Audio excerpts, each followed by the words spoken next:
family.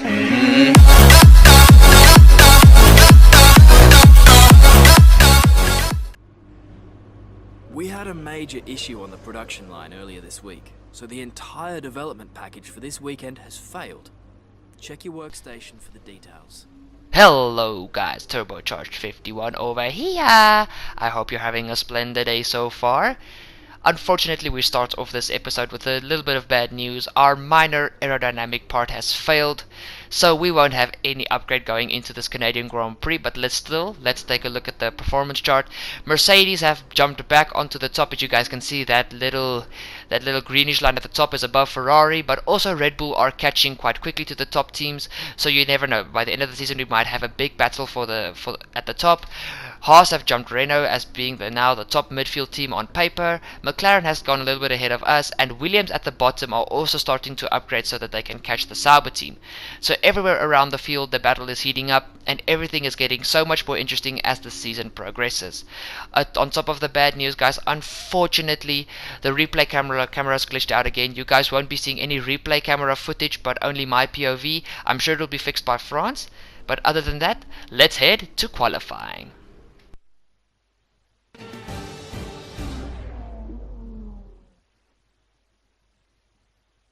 Welcome again then, and we hope you're ready for another fantastic session as the teams prepare to unleash their cars for qualifying at the Canadian Grand Prix.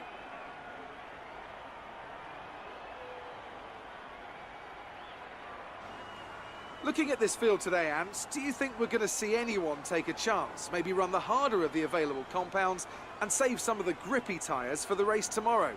Well, I'd be surprised in all honesty. It's only the front runners that really have the pace to get away with that. And even then, at the end of the day, it's a big risk. Track position is the most important thing, and it's rarely worth sacrificing for a slightly more optimal strategy in the race, so I doubt we're going to see anyone trying it. I have been wrong before though. We certainly do see some risky decisions every now and then, and it's a gamble that's sometimes worth taking. But if it were me in the car, I would want to be on the fastest tyre for my qualifying lap, without a doubt. Here in the pit box, ready for qualifying. New set of hypersoft tires, a little bit extra fuel in, and just double checking my setup to see if I'm ready to go out for qualifying, because as you guys know, if you go out of the pit box as soon as qualifying starts, you are under parc fermé rules, meaning only your front wing and your fuel amount can be adjusted. I'm not sure if there's something else. If there's something else, I'm sorry, I have forgotten. We get ready for my first run in Quali 1. You guys know my routine by now. My routine. I put in a little bit of heavier fuel out, and I go for 2 runs on my first set of tires, and then my second run it's a fresh set of tires, minimum fuel. But let's see if I can get actually out of qualifying 1. You guys can see I'm at the end of my first lap. Also, I want to add while we're here, guys, if you guys want to know when videos are going to go online, please follow me on all my social media pages. I'm on Facebook, Instagram, and on Twitter, and I always will let you guys know when I'm going to post a video or when a video has gone online, so you guys can go check it out. But here we are at the end of my first lap run. I do a reasonably okay lap time of a 1 minute 9.7. But I knew there was a lot more pace, and here we go on to the end of the third lap with minimum fuel, a little bit worn tires, and my ERS blasting away. At this stage I felt really good about the time. I took a reasonable chunk out of the time, and as you guys see I go into over the 1 minute 9.6s.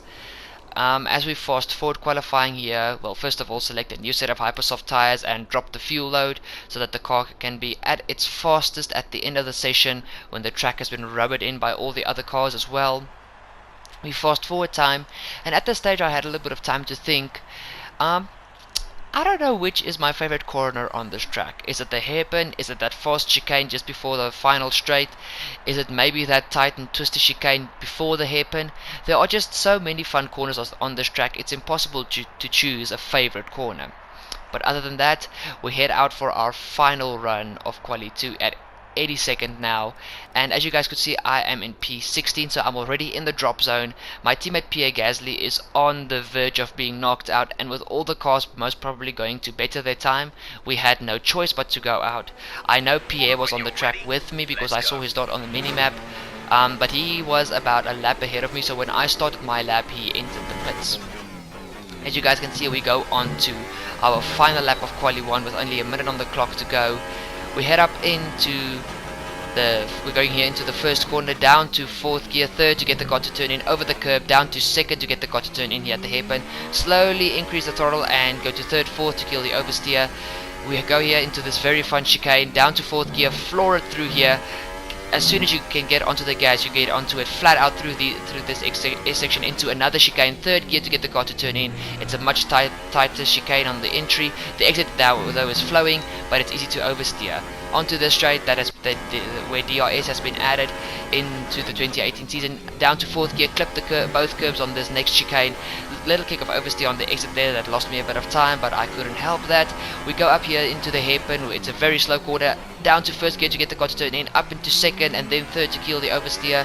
Well, there I didn't worry about 3rd, I just went and floored it, but I didn't have any oversteer actually.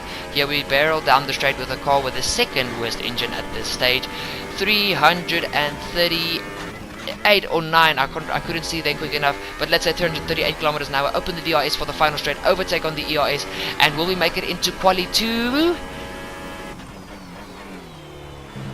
Yes! Yes we have! Hallelujah!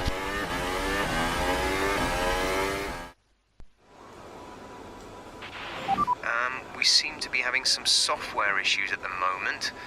Sit tight for a few minutes while we reboot some things, okay? Yes guys, we're into Quali 2. Unfortunately we have a little bit of a fault on the electronic system, but that's not the end of the world. Quali 2 is still a 15-minute qualifying, and even though it will take 6 minutes, I will still be able to get 2 runs in.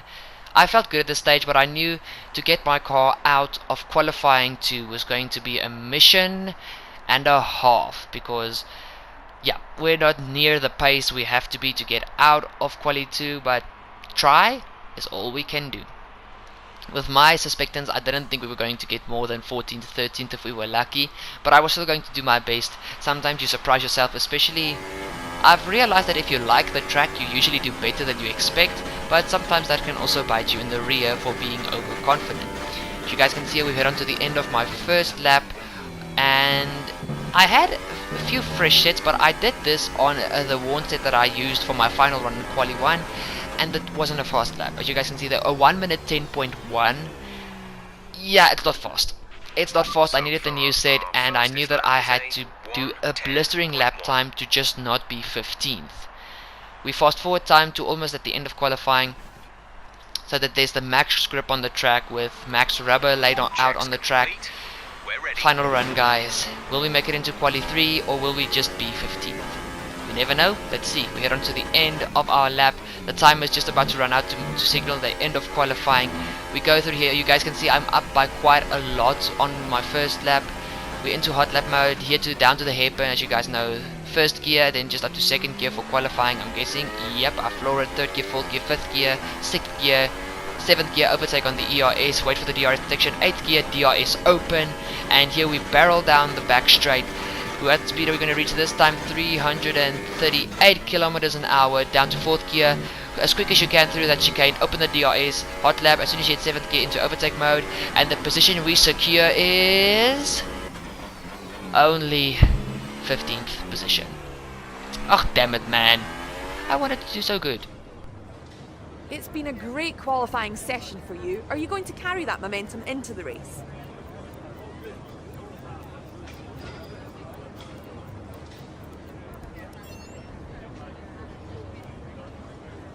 Are you hoping to have your reliability issues sorted out before qualifying?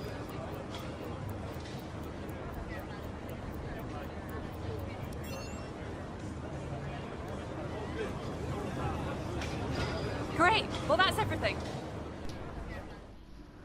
It's race time. Are you ready? Because I definitely am.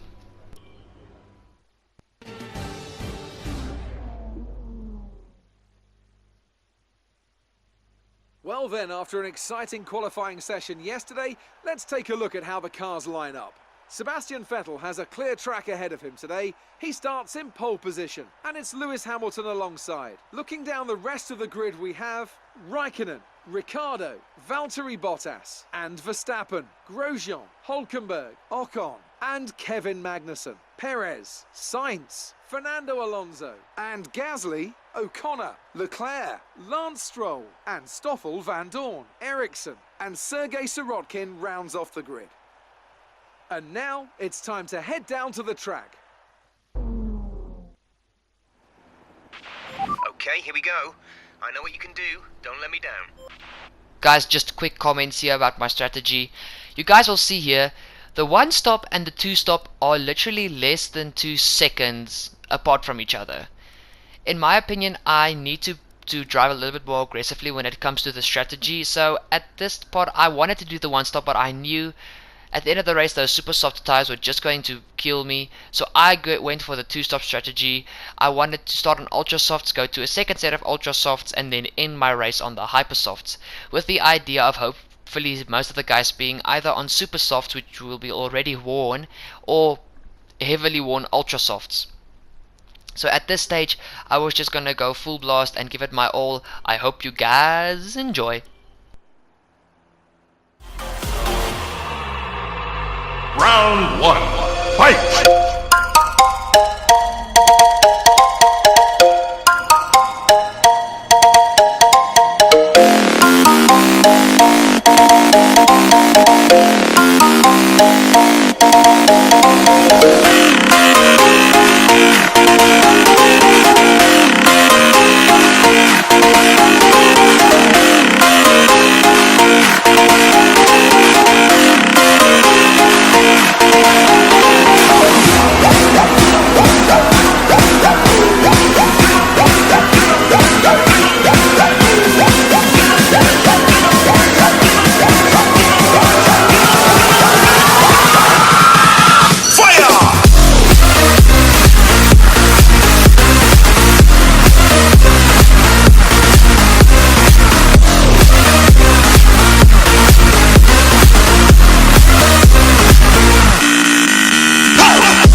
Round 2, fight!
And it was a magnificent start for us.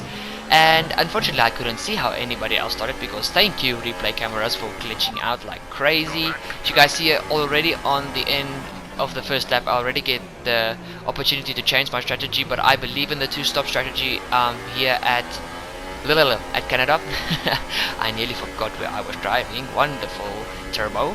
But in any case, you guys can see I had reasonable pace on the first lap. I was like in the middle of no man's land here, with I was sandwiched between the two pink Force Indias, but it wasn't the end of the world.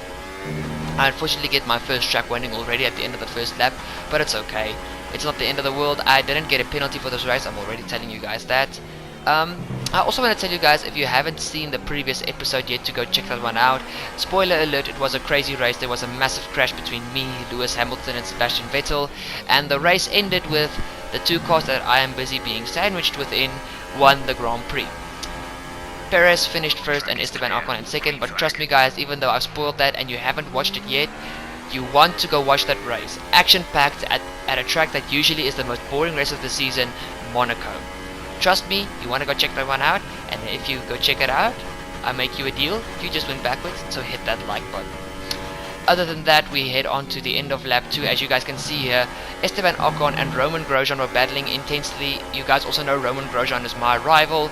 They head up side to side into the first corner, and Grosjean locks up immensely and pushes Perez wide, giving me a free position up into 8th. I'm not complaining, free position. That's what you call being opportunistic by capitalizing on some other driver's mistakes. Let's go, baby. Here we head on to the end of lap 5, and Esteban Ocon is pressuring me like crazy. Into the hairpin he makes a dive up my inside. At this stage DRS was enabled, but I thought here I was going to get the DRS detection, but actually I wasn't going to get it. Esteban got it, so I had to rely on slipstreaming and rich fuel mix and overtake on my ERS. You guys can see I'm gaining, but not as much as I would like to. We head into this final very fast chicane. No corner cutting, I come out of it quicker than him, but obviously he opens the DRS, he's already at an advantage. I just didn't want to let him go, and I just went for a major dive up the inside, down to 30, get the car to turn in, a little bit of contact made. He's up my inside, we're side by side going through that half hairpin, well no, actually that's a full hairpin, sorry. And yeah, we go through this chicane and I keep the position on the beginning of the 6th lap. Other than this, now Ocon was still on my tail, and we head into this section of the track where you guys already know there is another DRS zone. I bump up my ERS to medium, he's right behind me.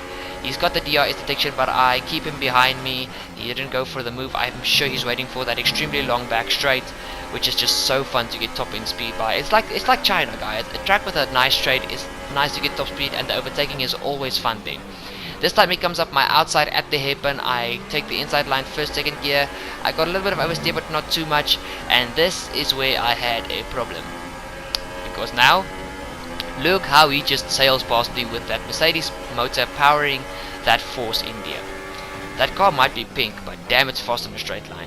Here we go through the final corner again. I'm going to try the same move that I did the previous lap, but because Ocon has DRS, it's not the easiest move in the world to pull off, and there's no chance for me to make the dive. I would have made immense contact and most probably ruined both our races and received a penalty. So it was just not worth it at all to take that chance. I'd rather give up the position, and besides, I'm on an ultra soft tire strategy. These guys are all on hyper soft, so I'm going to get the position within the next few laps in any way. After the first 7 laps, on lap 8 you guys can see Sebastian Vettel in his Ferrari is behind me. He just went for his first pit stop. I'm sure he killed his tires trying to get away from Lewis Hamilton in the front of the Grand Prix, because he was leading most of the race. And I let him pass. There wasn't any reason to keep him behind me. I was going to ruin his race and most probably lose so much time with my race that it was going to bite me in the hiney. And as you guys know, I need points very critically. We head on here onto the end of lap 13, and it's time for my pit stop. That section of the race is not really impressive or action packed, so we just jump to lap 13. You guys can see here, let's hope my guys have a quick pit stop. Into the pits we go. Jack up, wheels off, wheel on, jack down, and it's a 2.6 second stop. Not bad at all, boys, not bad at all. So we head out of the pit, and where are we going to be released back onto the track? P12, it looks good at this stage for P12, P11, and we're up into, we go a little bit onto the grass there. Definitely P11, that was a little bit of a very awkward exit out of the pits, but it's fine. I didn't hurt the car, I didn't hurt the tires, so we're fine at this stage. I'm behind my rival Roman Grosjean. I was certain most of these guys were going for a one-stop strategy because they were all still on their ultra soft tires, but you never know. The tire wear at Canada is quite bad with a season 1 car, so you never know. These guys might even try what I try. Roman Grosjean just goes out the outside of launch roll, and I just decided, okay, let's make a move on the inside. I don't know how I had the guts to do that, but I did it. We head here into the hairpin again, and and I was trying to stay with Roman Grosjean, but with my tyre still being reasonably cold, it was quite hard. And to be honest, I nearly clobbered into the side of Lance Stroll there when I made the move. But here onto the end of lap 15, I'm on the rear end of Roman Grosjean and Fernando Alonso. We had a little bit of a duel here. My tyres were up to temperature, and now I could push a little bit. And we opened the DRS into overtake on the ERS, and I realized he was still slipstreaming the McLaren, so I backed off here as quick as I can. You guys can see I turned the ERS to none. Go down to 4th gear. Alonso goes into the pits, but he sends Grosjean wide, and Grosjean is now mine for the picking. Overtake back onto the ERS. Let's make this quick and easy. Come on, Roman, don't give me too much of a fight. 3rd gear, he's up there, he's still on my inside. I'm down to 1st gear to get the car to turn in at the hairpin. I'm on the inside. We're going into the first chicane of the track, and who's it gonna be making the move? And it's me. I give Roman Grosjean a little bit of a squeeze, and I have just passed my rival. Yeah. But you guys can see here we're just going on. At this stage of the race, I had brilliant pace. The Ultra Softs, when they were new, for like the first 10 laps of their life cycle, they had exceptional pace. But in any case, we head here onto the end of lap 25 around the hairpin. Excuse that, I had a little bit of a burp there. My second stint was immensely boring. After I passed Roman Grosjean, everybody just went to pit in front of me, and I just was there keeping pace, managing my pace. And at this stage, you guys can see Max Verstappen comes past me. It wasn't smart to hold him up. I mean, he's in a front running car. His car is nearly up to stand with the Mercedes and the Ferraris, so there was no point holding my senior team behind me. And then at the end of lap 27, I come in for my final stop onto the immensely fast and most grippy of all hyper soft tires, the pink walled tires. And let's see if my team can pull off another quick pit stop, and where I will release. And the pit stop is 2.5 seconds, just under 2.6. Well done, guys, well done. We are going to release onto the track. It looks like P10, P11 maybe, but that's Grosjean. My rival is still alongside me, and don't go onto the grass like we did the first time, and we're up into P10. My next target is Fernando Alonso, who is on the hardest compound for the weekend, and they are already warm. So the chances of me having better pace was a lot. As you guys can see here, at the end of lap 28, I'm behind him. I come in on him so quickly. We go through this last chicane. I open up the DRS, overtake on the ERS, and with that car now being the car with the worst engine, this pass didn't feel like it needed much effort, and I'm up a place in front of Fernando Alonso, and at this stage I've got 2 championship points available for the taking. The question was I going to be able to catch that Haas car, who is the best midfield car at this stage? And to answer your questions immediately, it was no. Even though Magnussen was on worn Ultra Softs, there was just no pace for me to catch him with. I tried, I really pushed, but it was hard to push and not overheat the tires. So guys, here onto the final lap.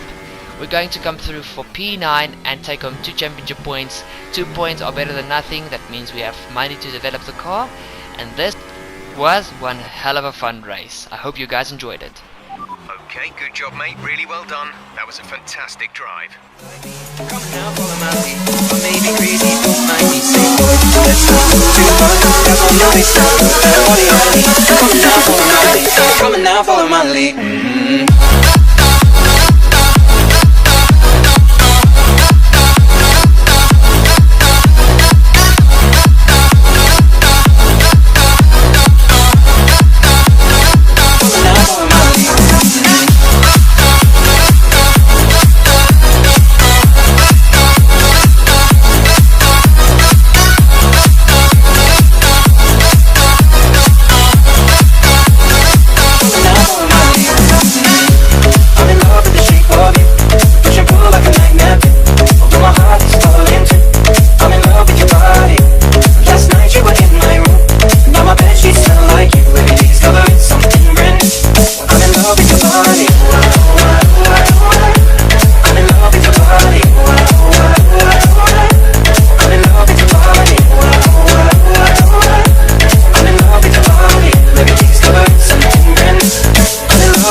lead. Come on now, follow my lead. I may be crazy, don't mind me. Say one, let's go. 2, 1, step on your next step. Body on me. Amazing performance out there. You must be really happy. Did you struggle to get through all that traffic today?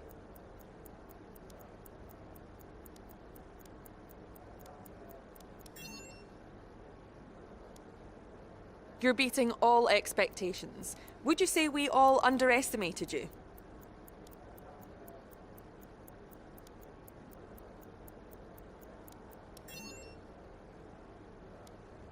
You had a close battle today, didn't you?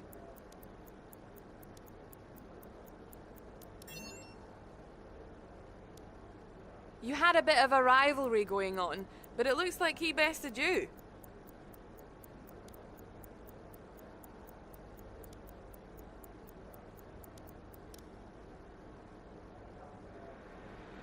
Appreciate your time. Not the most exciting race you guys have ever watched on my channel, even though the channel is still young, but it was acceptable in my books. Unfortunately, I lose the rivalry against my teammate Pierre Gasly, but slowly but surely I'm catching up to Roman Grosjean. Hopefully I can beat him before he beats me in the rivalry, because I would really like to beat him now that I've lost to Pierre. You guys know it has a big effect on your contract negotiations with the team if you win or lose your rivalry, so losing them does not help. Other than that, you guys can see I have a little bit of a rep decrease with some of the teams. Actually, I don't know why I had the rep decrease. I think it was maybe because I showed a little bit of showmanship in the interviews with this weekend, but you never know.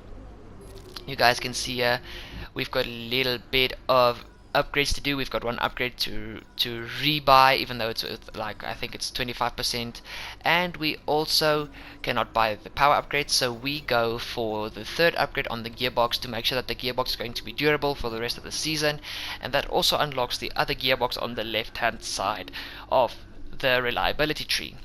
But guys, other than that, this has been Turbocharged 51. I hope you guys enjoyed the episode, and I'll see you guys at the next one in France. Cheers!